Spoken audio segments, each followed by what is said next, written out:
তখন আমি যদি তাকে মারি সেটা উচিত না অনুচিত? No, you should at times you need to beat the child with a rod, okay? কিছু কিছু সময় প্রয়োজন আছে, সে যদি অবাধ্য হয় তাকে আপনি লাঠি দিয়ে বা বেত দিয়ে মারলেন।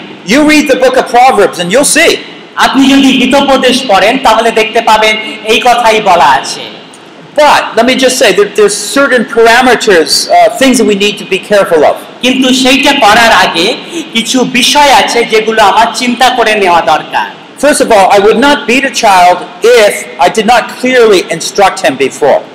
আমি যদি আগে তাকে ভালোমতো নির্দেশ না দিয়ে থাকি তাহলে আমি তাকে কখনোই মারবো না।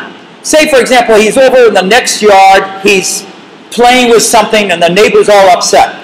সে হয়তো পাশের বাড়িতে গিয়ে খেলছে, উঠোনে খেলছে, যার জন্য প্রতিবেশীরা খুব রাগ করেছে আপনার ছেলের উপর। The neighbor comes over এবং প্রতিবেশীরা এলো, এসে আপনার কাছে অভিযোগ করলো যে আপনার ছেলে তাদের বাড়ি গিয়ে অনেক কিছু ক্ষতি করে এসেছে।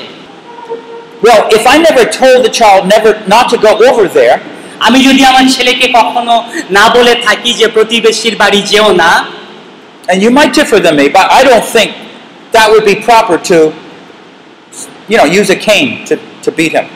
তাহলে উচিত হবে না তাকে বেত দিয়ে মারা, যেহেতু আমি তাকে আগে সাবধান করিনি। But I would tell him, oh son, you should never go over and disturb your neighbor's property.